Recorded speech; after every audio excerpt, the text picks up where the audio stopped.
Welcome to the Stanfords Travel Writing Festival. Hope everyone's comfortable. I'm genuinely delighted to be sat next to and about to present Christopher Somerville. My name's Ben Aitken. I'm also an author of 5 books. But to be honest, compared to this one, my books are mere trifles. Now, there's a time and a place for trifle, but you get my point. This is something special. Walking the Bones of Britain. And about halfway through the book, 2 things dawned on me. One, I was going to have to come up with some intelligent questions to ask Christopher. And 2, that I wouldn't be up to that task. That also dawned on me. So I asked my partner, what intelligent question can I ask about this brilliant book? And she said, I don't know, what's your favorite rock? And I said, no, that's laughable, couldn't possibly ask that. But then I came round to the idea. So Christopher, if you don't mind, if it's not too rude to ask, what's your favorite rock? Well, my favorite rock is that produced on Canvey Island by Dr. Feelgood. You know that fantastic band? Yeah. Mighty, mighty local R&B.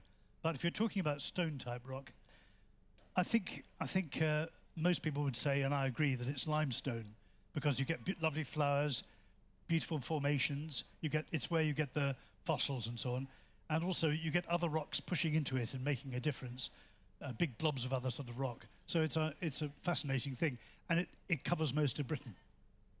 Especially the Midlands area. There's the White Peak, isn't there? Yes, wonderful, wonderful. And going further up, limestone one of the there. first rocks you encountered up in the Hebrides was one that I couldn't even pronounce. I was saying gneiss. Yes, gneiss. You drop the G, don't you? Just say nice. Nice. It's very nice. I've been going around saying gnome for a long time as well, so it's just an issue I have. Genome. Genome. But this Yes. rock or stack up in the Outer Hebrides is 3 billion years old, Yes, which is quite something to get your head around, isn't it? yes, it's astonishing. I can't even. I can probably imagine 2,000 years ago, because that's the Romans, and you maybe can think of 10,000 years ago, and maybe even 65 million years ago when the dinosaurs snuffed it. But 3,000 million, it's just impossible. I can't do it, and I don't suppose anybody here can. But one of the great things about geology is not to be daunted by it, as I was right from the start. At school, it was something I just fell asleep in the lessons, and it was much too difficult.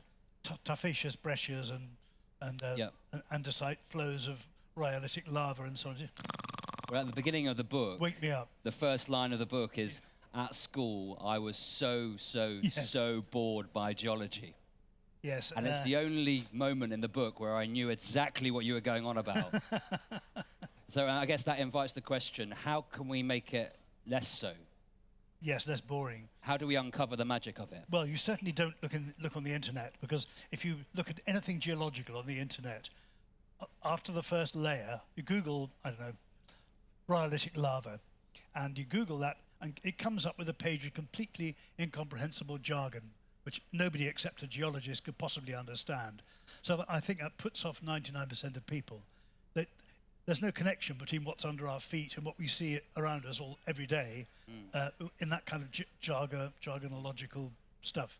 So the idea of writing this book, was to try and find a walk through the whole of Britain, which would explain what we're seeing and infuse people, as I've been infused, about what we're seeing, without getting into the tedious whirlpool of stuff you can't understand. In fact, how many geologists are here, proper geologists? Thank God. That's okay, I can relax. So the idea is to try and walk through the country. When I was a teacher for my sins, I came across the Phillips School Atlas. Did any of you suffer that at school? Floppy thing with a yellow cover or blue cover. And I opened it one day after school, trying to keep one page ahead of the children for the next day, and came across the geological map. And immediately, I was absolutely entranced by it because of the colours, fantastic colours of the geological map of Britain. And then the other thing was, I noticed that the oldest were at the top left, youngest were at the bottom right.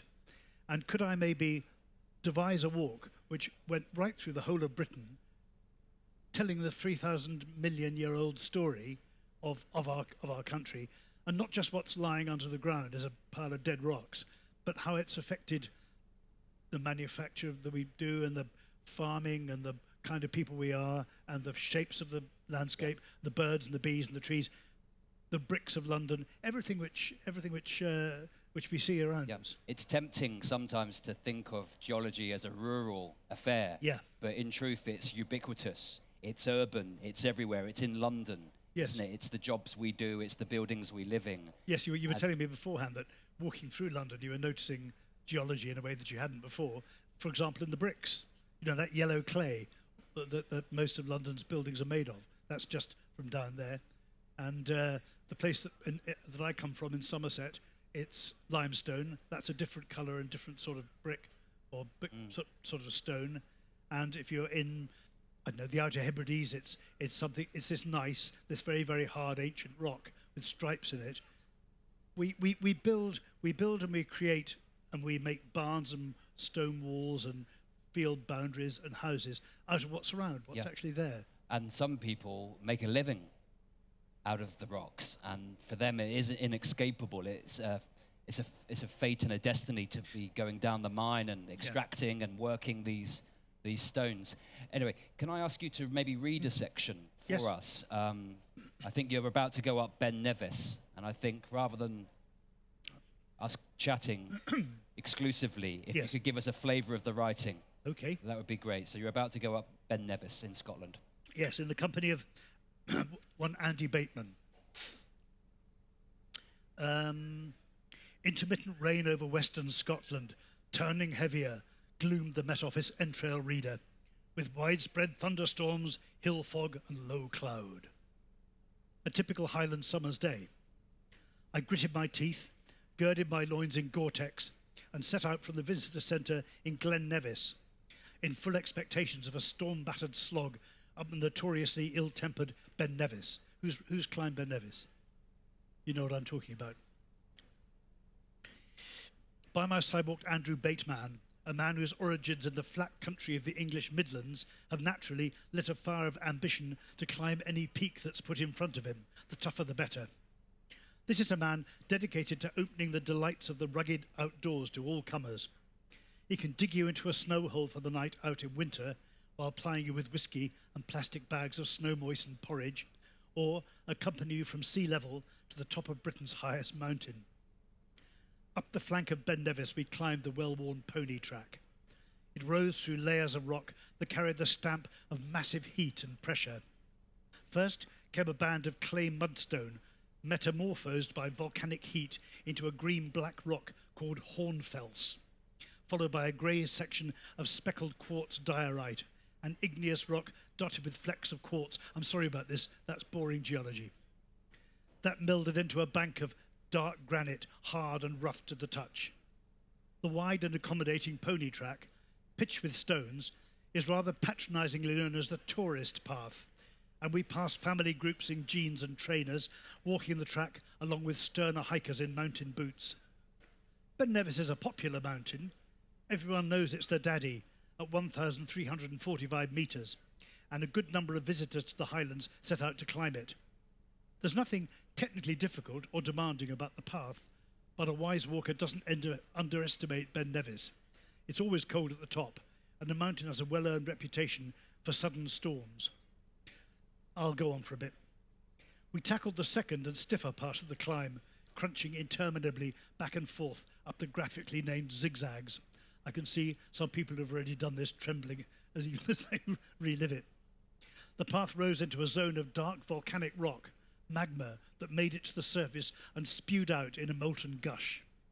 Beneath it, it continued to exude heat and pressure till a mile-wide cylinder of rocks collapsed into the chamber below.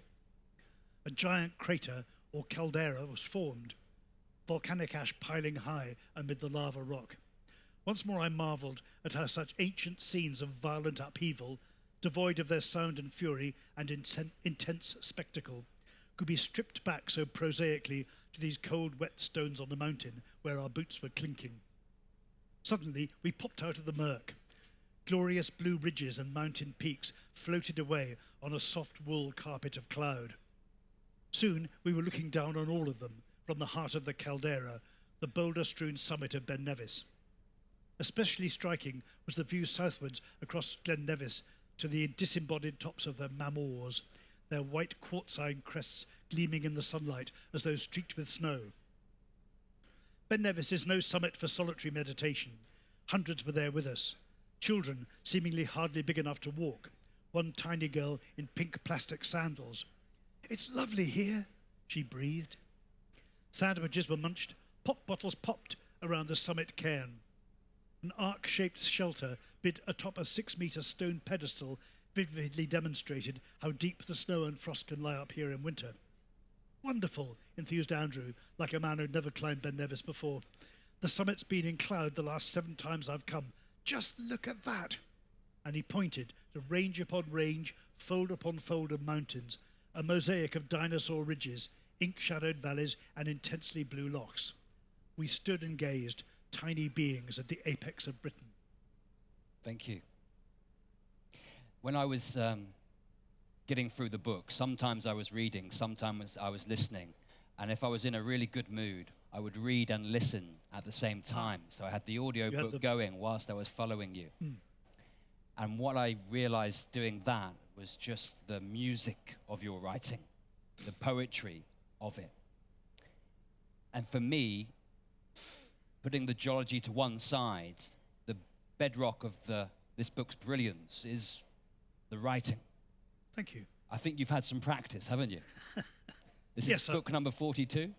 Yes, probably is 42. Yes, I mean, it's something that you do get a bit better as you go on. But a good piece of good advice was given to me by somebody when I sent him a bunch of poems that I'd written, the first I'd ever written. And I was delighted. He was a poetry publisher. And I thought he'd go, "God, this is absolutely wonderful. Please, come, join my poetry house. Let me publish these for you." And instead he said, "It's okay. Keep going. But get rid of Edward Thomas, because he's sitting on your shoulder and he's pushing your pen and he's making you write poems like him. And also get rid of other poets too. Seamus Heaney, kick him out." He, in other words, he wanted me to develop my own style. Yeah. And try to understand when I was copying somebody else. It's the same with prose writing. I know when I started, my dad had a book called Walking Through Britain by John Hillaby. Do you know John Hillaby? He's a fantastic writer, and John Hillaby is a wonderful writer. In fact, he inspired me to be a writer. But he was a polymath. He was interested in geology and in animals and birds and rocks and people and industries and the beauty of the skies and every damn thing. And he could bring it all into his books. And I was trying to copy that, but I had to throw out quite a few Hillabyisms on the way in order to find my own voice. But you do eventually. Well, I don't mind saying that the writing to me is beautiful. There's not a quiet or tired or dull sentence in 420 odd pages. And that's geology. And that's geology. So perhaps what you've been doing for the Times all of these years, which is writing little reports and walks you've done each week, has that been a useful exercise in developing your style? It absolutely has. I do a weekly walk for the Times called A Good Walk, and it's on every Saturday. And they allow me 600 words exactly. So of those 200 are probably turn left, turn right. Here's where to eat. Here's where to drink, especially drink. And the descriptive writing is maybe 400 words, maybe less. So within that, I've got to get the people I meet, the weather, the day, how I'm feeling, the birds, the beasts, the bees, the butterflies, the geology, and all the rest of it, all condensed into 400 words with a beginning, a middle, and an end.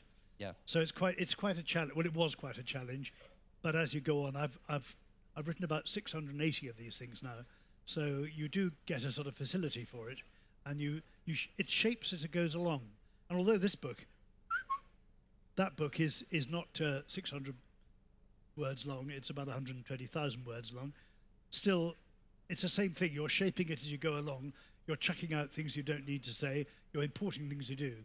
Yeah. And it just becomes a natural process. And I take a notebook. I don't speak into a dictaphone or anything. I write everything down in a notebook. So by the end of a day, I've probably got 60 pages of notes written down. I see. And it's easy for me then to go back and throw out the fantasy and the stuff that's badly phrased. So you walk a lot with Jane, don't you? Yes, she's my wife. So She works your with me. wife. I had an idea that you'd be dictating to her in your tent or something, and poor Jane would be scribbling down all of your thoughts and insights. I wish. No, no. But what she does is she notices all the stuff that I don't notice, and that's about 80%. So if you were to analyse the notebooks that I write, most of them would be things that Jane had seen and made me have a look at and pointed out, and we've debated it and discussed it. I couldn't do any of this without her, that's for certain. Okay. In the margins of my book, the marginalia, there are lots of wows and goshes and Yes. yikes and slightly saltier expressions of disbelief. I wonder, does the wonder wear off over time with familiarity? Does some of that magic and mystery sort of erode? That's a really interesting point. I mean, you could get very jaded, and also you can just start writing the same things again and again. You know, the sky was like a blue field of wheat or whatever the hell, and you develop an awareness of when you've used a phrase before, and then you have to say no, out with it. But the magic doesn't wear off. In fact, the more that you learn, the more interesting everything is. When I started this, I was going around going, wow, oh wow, man, wow, yeah, wow, and that, wow, oh my God, wow. And then after a while, I thought that you can't go on doing that. It wouldn't make a good book, and it's too easy. You know, try and learn something about it. Break through that terror of the geological jargon.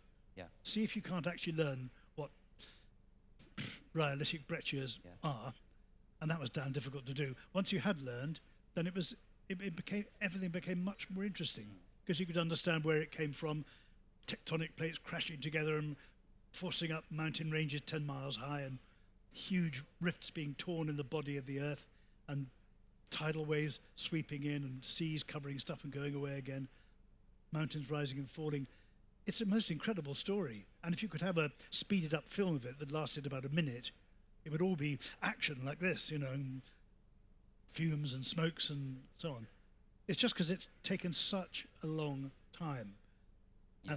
And you can get so specialized that the sort of the fascination of it can disappear very quickly, and it can become just a flat academic exercise. And that's what I was trying to avoid. Yeah. It reminds me of something Richard Feynman, the physicist, said about flowers. And he said, or he asked the question, is a flower more or less beautiful for being understood and known about? And I think your answer to that question would be yes, because there's a line in the book that says, knowledge burnishes all things. So the more you know about something, Yes. far from it becoming jaded, it actually makes it more exciting. This was well illustrated in a place called Upper Teesdale. Does anybody know that lovely area between Middleton and Teesdale and Dufton? Do you know that at all? It's a magical valley. It's a limestone, and I went walking there with the warden. It's a national nature reserve full of wonderful birds and flowers, spring gentians and bird's eye primroses and fabulous things. And the warden was showing me about something called sugar limestone. It's a nice name, which is special crystals of limestone which allow all these wonderful flowers to grow. But he was explaining that just didn't happen by magic. It happened when a huge tongue of volcanic matter pushed in among the limestone 295 million years ago and crisped it all up and transformed the minerals in it into this stuff. So once he described that rude hot tongue of magma pushing into the limestone and metamorphosing everything around it, I suddenly thought, that's the reason. That's why these wonderful things grow here. Yeah. The eyes went. It changes the nature of your doorstep, doesn't it? It makes you think differently about what's under your nose. Yes, it does. Absolutely. Yeah. So I wanted to also ask about the rock stars that feature in the book. Oh, and yeah. that's That's the people that you come across. And they could be historical figures, or they could be nameless, countless navvies and leggers and miners. Yes. This isn't just a book about inanimate objects. Far People from it. are here. History is here. Yes. Yes. The people you meet are always the most interesting bit of any walk, I find, because they're actually living there and working with whatever's around them, the wildlife or the rocks or whatever it is. So I met a lot of people, farmers mostly, and farmers are very interesting about what grew where and why it grew there, Yep. and how tough it was to make stuff grow in particular circumstances. But some of the dead folk were very interesting too, particularly Mr. Hutton, James Hutton, who was he was a Scot, and he was a 18th century, age of enlightenment, at a time when the received opinion was that the world was formed by God, bang, like that, in 6 days, or maybe in 4004 BC.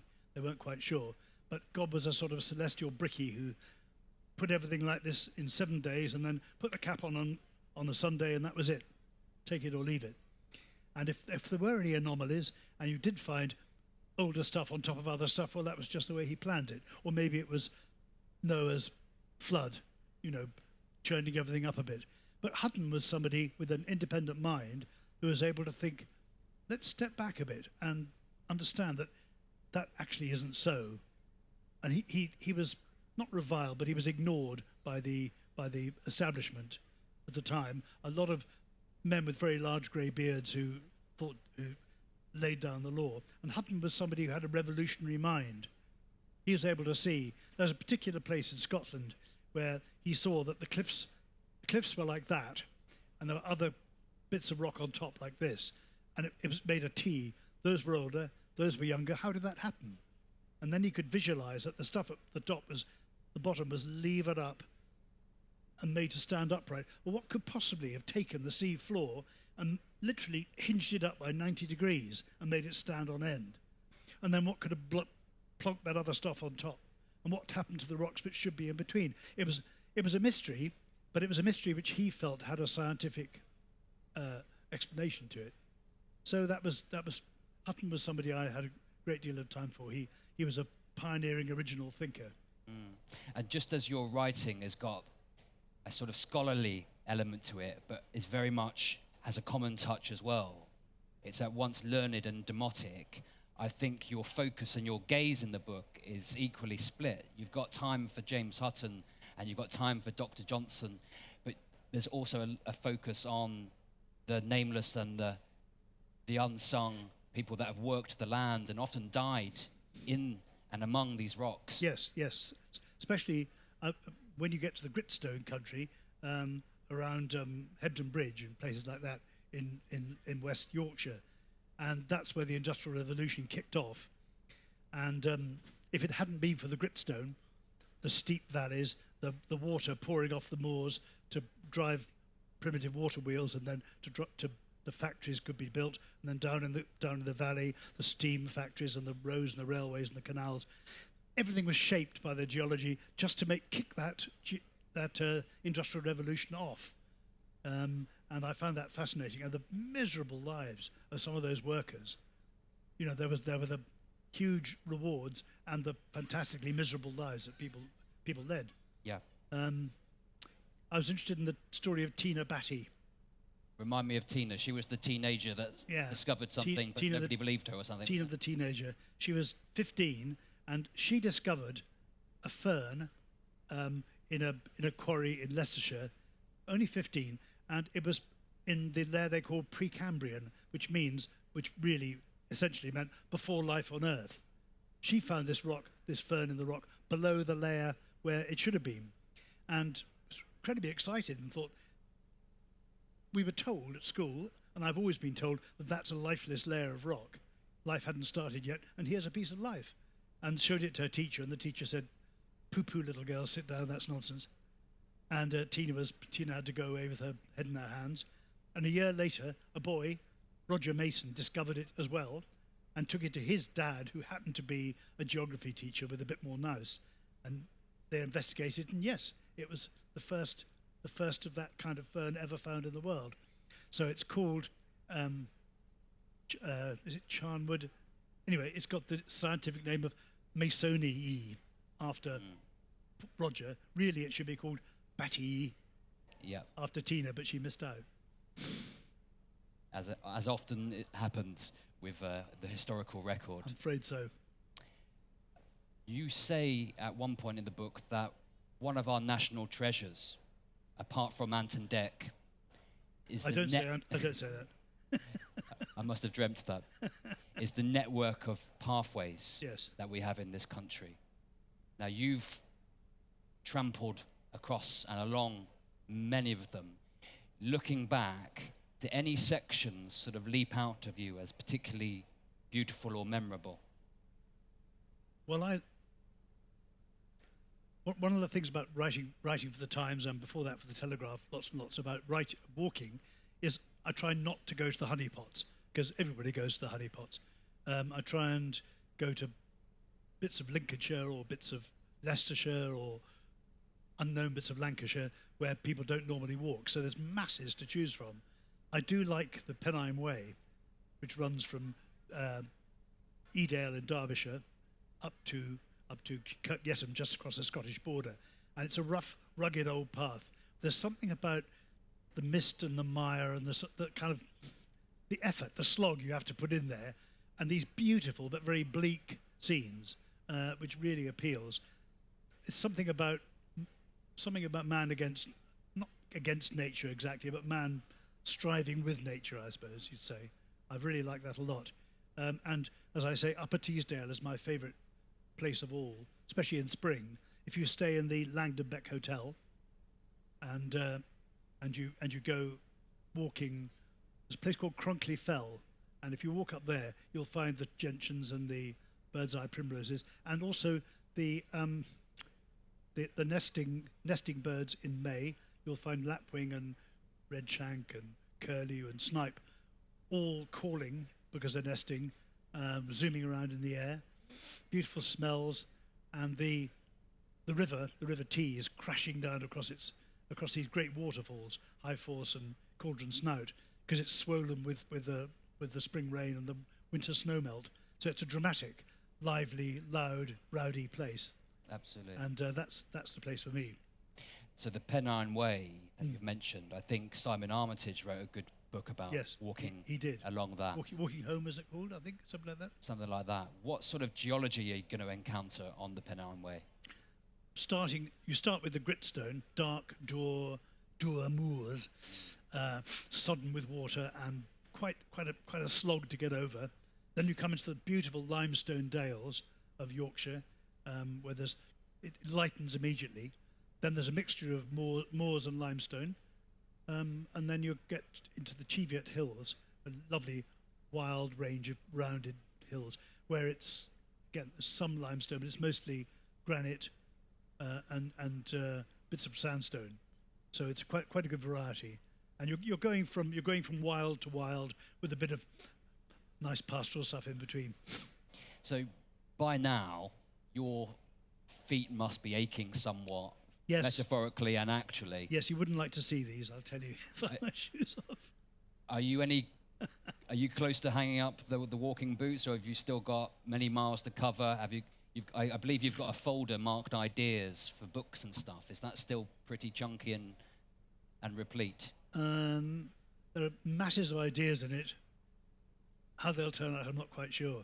I'll never stop walking, of course, for certain, unless I lose my feet, as like, and even then, like Cat Stevens, you know. No, I'll never stop walking, and I'll probably never stop writing about it. Maybe poems more than walking, more than working for. The two things are almost inextricable now. When you walk, you cogitate, you think, you note. Yes, and the pleasure of taking notes and looking back on them afterwards, I don't think that's something I can give up. I really admire your output. You know, you've written 40-odd books and hundreds. Some of them are odd too. Sorry? Some of them are odd too. Some of them are odd. And all of the journalism as well. Do you ever have a moment, an hour, a week, I hope you do, when you just can't muster a word because it's too tricky, or is it coming so instinctively now? That's when I sit and open my mandolin case and get out my mandolin And then knock yourself around the head with it. and try and master the steamboat part 2. So that's Does what it you go seek your diversion. or does it go? That's a mystery I've been pondering for 20 years now, and I still can't get it. But I'm trying. There's one of your friends, a guy called Dave, Yes. who's featured in the book up in Edinburgh. Yes. He's a keen and able musician. Yes, he was in a band called the Boys of the Loch. Do you remember them? A traditional music band. And he's a fabulous player. He's also a very patient. He's a lovely friend, and he's a very patient man too. So when we've been walking, and he understands more than I do about almost everything, he'll sit and allow me to very slowly plod through a tune or two with him. Good. It's a bit like sitting with Yuhidi Menuhin or something. Yeah. I can picture the two of you. Yes. Dave on the mandolin, walking along together. What's in your satchel as you walk along? Have you got a favourite lunch? Is it a cheese and onion cob?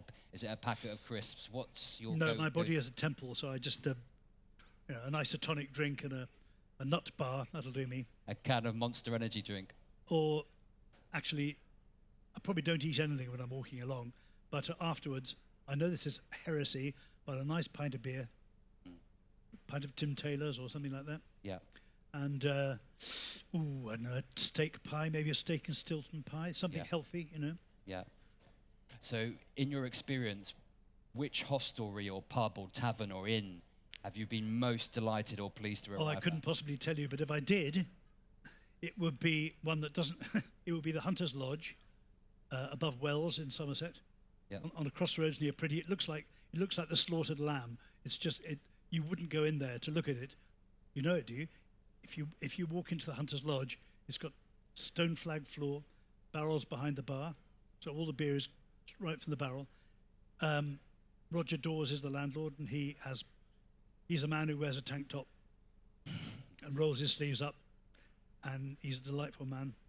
And the food, £6 is the most expensive dish. It's a great proper dish of,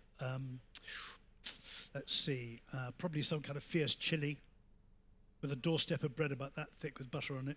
And you sit and listen to the chat, which is totally local. It's all Mendip talk, but it's also the caving centre of the world, because Mendip is founded on limestone.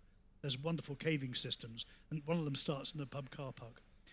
So if you want to hear about caving or farming, or you just want to sit with a pint of beer from 6 to 7 in the evening on a foggy February evening, actually no, it doesn't open until 7 to 8. Game of shove halfpenny, very mean, slick shove halfpenny board. Yeah. And this isn't anything to do with geology, although it's made of slate, so I suppose it is. And I would say that is the definition of bliss. Okay. And on that note, Since you ask. and in that car park, we'll call it time on our chat. All But right. I'd like to invite the audience, if there's anybody brave enough to ask a question. It doesn't have to be smart or intelligent. My first question was, what's your favourite rock, remember? So if you'd like to know Christopher's star sign or what he had for breakfast, by all means. So any questions, welcome. We've got a couple here, and 1, 2, 3. Hi. I've done through school the middle of the Pennine Way, and I'd love to actually do it again. It was great going with school because it was all organised and much more practical. We stayed at youth hostels, but in light of the distances involved in between accommodation and the trek, what do you actually use as your route planner, as it were? Clearly, you've done it on a regular basis, but nevertheless, there must be some synchronicity in terms of your planning, and it would be interesting to hear. How do you plan it? Yes. How do you plan a trip along the Pennine Way so you're not sleeping on the moors at night and dying of thirst? I mean, well, the Pennine Way is a very well-known thing, of course. I enjoy Alfred Wainwright's Guide to the Pennine Way, which is ancient but brilliant, and it's all online, just online. Look online, and you get to know your favourite pubs, which put you up, or bed and breakfasts that put you up. Pennine Way's been very well organised now, so that I first did it in the early 1970s, when it was a frankly, a bloody slog. And you were lucky if you didn't get caught out at night. But now there's lots of places to stay. And just look online. I think that's the easiest thing to say. It's a wonderful walk, but it is rugged. Adam? Do you have any favourite walks that you do overseas in other countries, Yes, or is it just I in the do. UK? I don't tend to write about walking overseas now. I used to a lot when I was a full-time travel writer, but I've concentrated on the walking and the UK. But Crete is my favourite country abroad for going walking. I once did a walk from end to end of Crete across the mountains. There's a very rugged path called the E4, not a very romantic name, but Minoa Kelefthos is another name for it. That is an amazing walk, but it's extremely difficult to do. But Crete is a place that people tend to know for the rather rowdy seaside resorts. Once you get away into the hills, it's another way of life entirely, and you still find people who are living, if you like, a Minoan life there, making their own honey and raising their own sheep and cheese and milk and raki, delicious raki, wine and so on. And you can find that, but you really have to go and walk and learn a bit of Greek too. Lovely place. And if you're interested, I've written a book called The Golden Step, and that describes that walk. Yes, sir. You get sore feet, Yes. and how do you break your shoes in? Oh, God. That's a good question. Do you get sore feet? That's a and how very do you good break your shoes? question.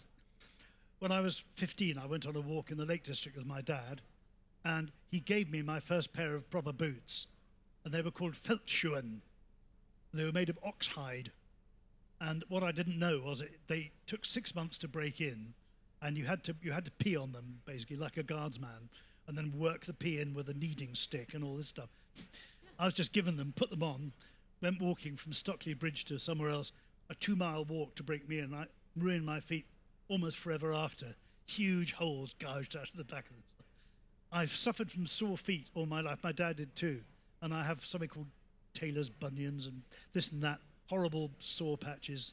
There's no way, I haven't found any way, there's no ideal shoe, but the boot that fits me best is called used to be called Bracier Superlight. I think they're made by Berghaus now, and they have a leather upper, very pliable sole, and they're light, really light, and they're quite ankle supporting. Those are the sort that I would personally use. This isn't an advertisement, but they suit me okay, and I've worn them from sort of proper mountaineering to walking to the shops and back. Hi. I was just wondering what your thoughts are on wild camping, if you have any recommendations for in the UK or even outside of the UK. Because I know that I've been to Scotland before, and I know that it's technically legal in Scotland, if that's correct, but not in the rest of the UK. Yes, where would you recommend where you can get away from, like on a trek, and incorporate wild camping away from sort of the touristy areas? Well, I'm not very useful to you there because I hate and abhor camping. Okay. It's let me choose my words wisely. I don't much enjoy camping. Okay. And because it's too much effort. At the end of the day, I want a pint of beer and a nice cheese pie, and I want to lie down in a bed that somebody else has made for me, and then get up in the morning and have my bacon and eggs cooked by somebody else and push off on the trek. So the idea of actually doing it for myself, so I'm sorry I can't be any more help. No worries, thanks.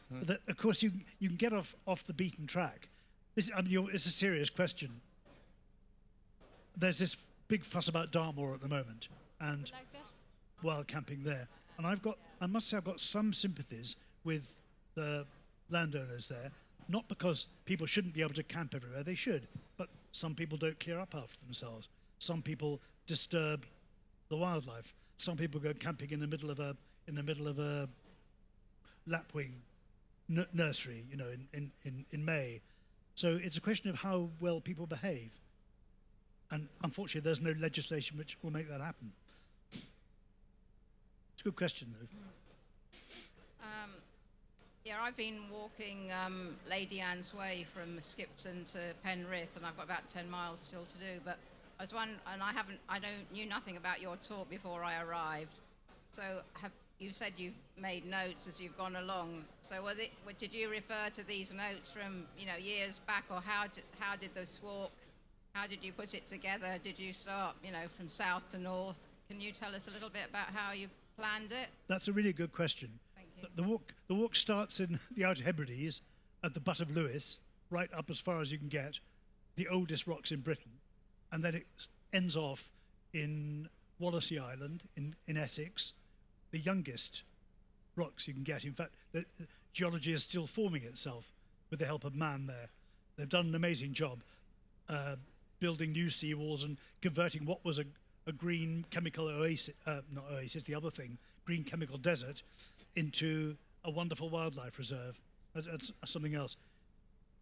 It took 40 years, really, to write this book, and a lot of it I'd done beforehand. I incorporated in the book, and when we decided we were actually going to do it, I went off with Jane, and we organised a huge trek, mostly by foot, but also in the car, going backwards and forwards, and trains and boats and planes, in order to put the walk together. But I've walked all of it. It's just not necessarily in one piece. If I'd been younger, I would have been able to, but I couldn't quite manage it. I just wanted to draw attention to this lovely cover by somebody called Carrie Aykroyd. This is a fantastic cover, and she's done the whole walk in geological layers. So this is the oldest one at the top, the Lewisian gneiss, and then there's volcanic stuff, and there's Hadrian's Wall, there's the green of the Yorkshire Dales, that's the limestone pavements, that's the sandstone, there's the Ice Age, and there's the River Thames, where I ended off the walk. So it's actually a beautiful depiction of the walk itself. But that's the story. Any more questions? Okay, I think I'll just mention there's an illustration. Oh, yes. Just inside the book of the layers of geological time, with pre-Cambrian down the bottom and Anthropocene at the top. Yes.